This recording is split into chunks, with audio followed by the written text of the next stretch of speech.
How the narcissist truly sees you. Hello, I'm H.G. Tudor.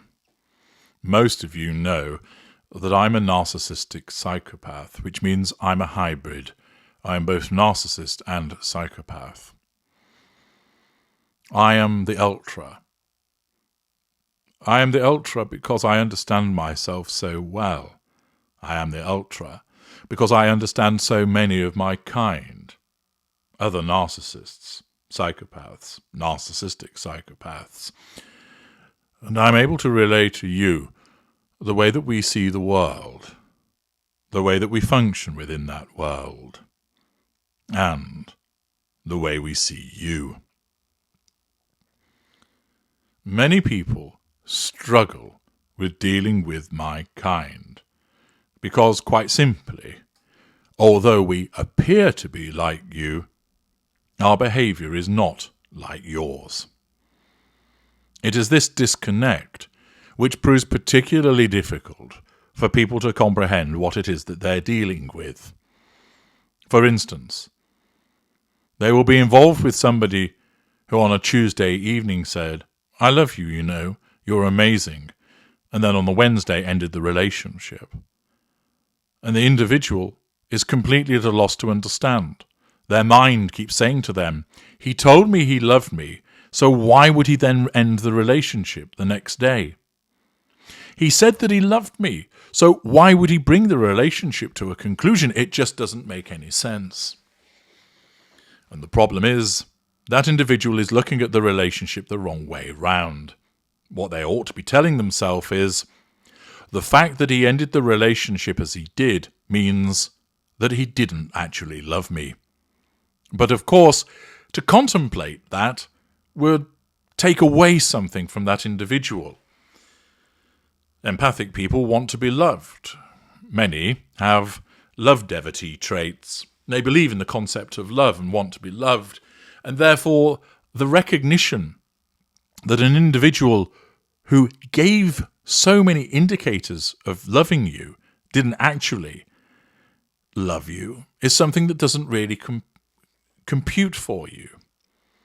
The fact that that individual said that they loved you, did things for you, treated you well, admittedly, there will be many instances where they didn't treat you well, but you will remember so much of the way that it used to be, that it convinced you that you were loved, and loved passionately, loved with an intensity that you perhaps had never experienced before. It seemed like love to you. It was love, your brain keeps telling you. Yet where you're involved with a narcissist, it cannot be love because we have no emotional empathy. And therefore, what you must be able to accept is the reason this person abused me means that they cannot have loved me. Rather than thinking, I know that they loved me, how is it they could have abused me? You need to get it the other way around. But people struggle so much with this concept. And in order to help you understand what it is that you're dealing with, you need the cold, stark, hard truth of the way that we see you. You are not a person to us. We treat you in the way that a person is, to be acknowledged. We talk to you. We do things for you. We may ask about what you're up to, your interests, etc. But you aren't a person to us. Of course, initially we treat you as such because we need to draw you in. We cannot be a red of tooth and claw all of the time. Instead, you are an appliance. You are there to be used by us. You aren't there to be loved, you're to be utilized. You're not there to be protected, you're there to be utilized. You're not there to be amused, you are there to be utilized. Our narcissism may utilize the concepts of love, amusement, protection, caring, whatever it might be to drive us in a particular way, to utilize you. But that's all it is. It's a road or a bridge to take us to a destination. And that destination is utilization. You are an appliance that is to be used by us. You are there to be controlled. You are there to provide us with fuel. You are there to provide us with character traits. You are there to provide us with residual benefits. Loving you is merely the bridge that takes us to those 4 prime aims. Caring about you is merely the road that carries us towards those prime aims. You are viewed like a can of beans.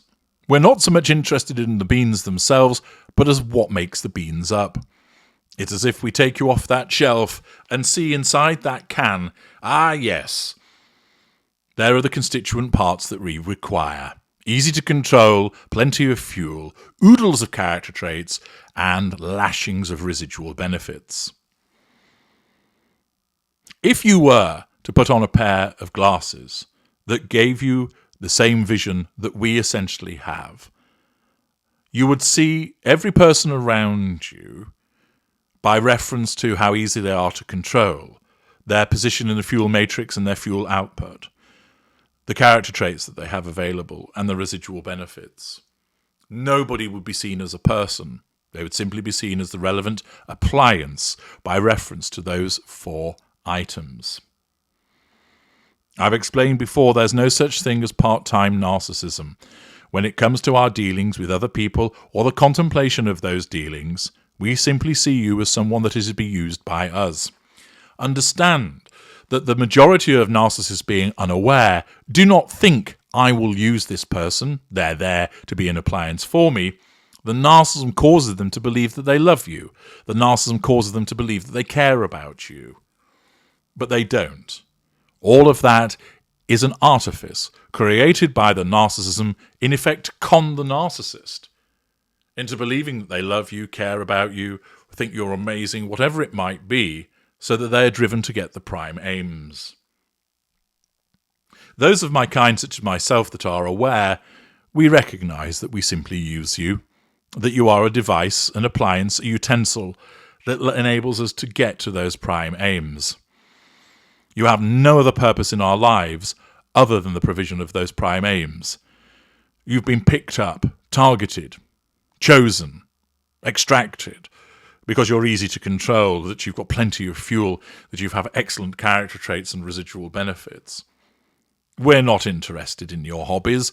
Your hobbies are simply a means of making us look good, that we feign interest in them so that you become drawn in and emotionally invested in us so that you're easier to control.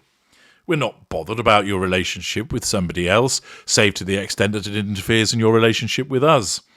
We're not interested in what you have to say about your mother, suffice to the extent that what we hear can be used against you in order to propagate those prime aims. The stories that you tell us from your childhood, we simply listen and smile because that's the way that you expect us to behave. Thus, we draw you in, but we couldn't give a rat's ass about those tales.